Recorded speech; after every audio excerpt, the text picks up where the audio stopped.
This is your 420 Radio News for Monday, February 24th, 2014, brought to you by the National Cannabis Coalition. I'm Russ Belville. Another U.S. state, this time Ohio, is registering overwhelming support for medical marijuana. According to the latest Quinnipiac University poll, 87% of Ohioans favored allowing citizens to use cannabis with a doctor's recommendation. No demographic group registered below 78% support. Ohioans also support legalization of recreational marijuana by a slim 51% majority, but there remains a 15-point gender gap between men's support at 59% and women's support at 44%. 4 out of 9 Ohioans have tried marijuana, and 83% of Ohioans agree with the president that marijuana is no more harmful than alcohol. Another slim majority of 51% disagree that the use of marijuana will lead inexorably to the use of other harder drugs. Republicans and the elderly were the only demographic majorities to believe in the so-called gateway theory. A solid majority of 76% would be uncomfortable riding in a car with a driver who had consumed a moderate amount of marijuana. One Northern California medical marijuana dispensary has rejected settlement negotiations with the IRS to take its federal tax penalties to court.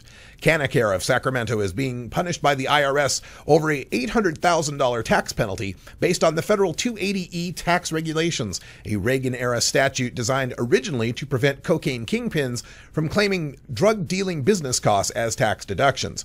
Because of 280E, the IRS would not accept $2.6 million in standard business deductions for salaries, rent, and operating costs, even though it did allow Quinnipiac to deduct the cost of its marijuana for sale. The IRS did offer the dispensary's owners, Brian and Lynette Davies, a settlement of $100,000, which they refused, calling it, quote, buying protection money, end quote. On Tuesday, the U.S. tax court will hear the Davies case, which the Davies attorney said, quote, amounts to a de facto prohibition against medicinal marijuana dispensaries and is tantamount to a criminal prosecution, end quote. Show Me Cannabis, the group that submitted 10 different marijuana legalization proposals for the state of Missouri, has decided to wait for 2016 for a campaign for a statewide legalization initiative. John Payne, the group's executive director, told the Associated Press that internal polling still showed 51% of the state's voters opposed to legalization, with only 45% supporting legalization, far below the 58% national support for legalization in the latest Gallup poll. Missouri's Governor Jay Nixon agreed, appearing on a CNN program this weekend to say legalization in Missouri was, quote, a bridge too far, end quote. However, the governor seemed more open to medical marijuana, saying, quote, I think folks are starting to see if there are things the medical community can help on and our legislature may consider medical marijuana, end quote. Payne says Show Me Cannabis will focus this year on proposed decriminalization legislation and that 2016 will feature better voter turnout than this November's election, where state auditor is the only statewide office to be decided. Marijuana decriminalization and legalization bills have been filed in Maryland, while medical marijuana bills in Tennessee and Georgia are on the ropes.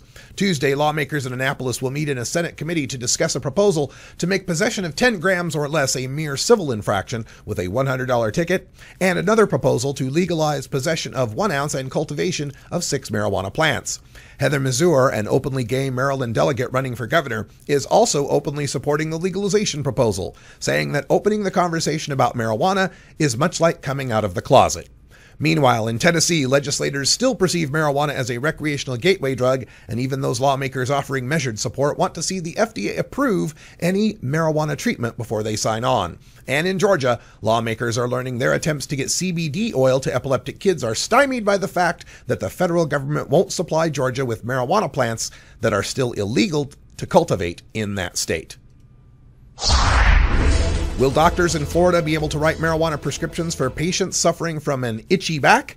Florida Senator Don Gates has criticized the forthcoming Florida medical marijuana amendment on the November ballot, saying it, quote, doesn't require a physician writing a prescription, and it can be for purposes as specious as having a back that needs to be scratched, end quote.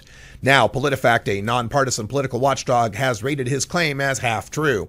Indeed, PolitiFact notes doctors will be writing recommendations, not prescriptions, since drugs in the federal Schedule I, like cannabis, cannot be prescribed. However, PolitiFact abolishes Senator Gates' idea that a mere itchy back could earn someone a medical marijuana recommendation, noting that, quote, the ballot language sets a higher bar than that, noting that the condition must be debilitating, end quote. This has been your 420 Radio News for Monday, February 24th, 2014. I'm Russ Belville.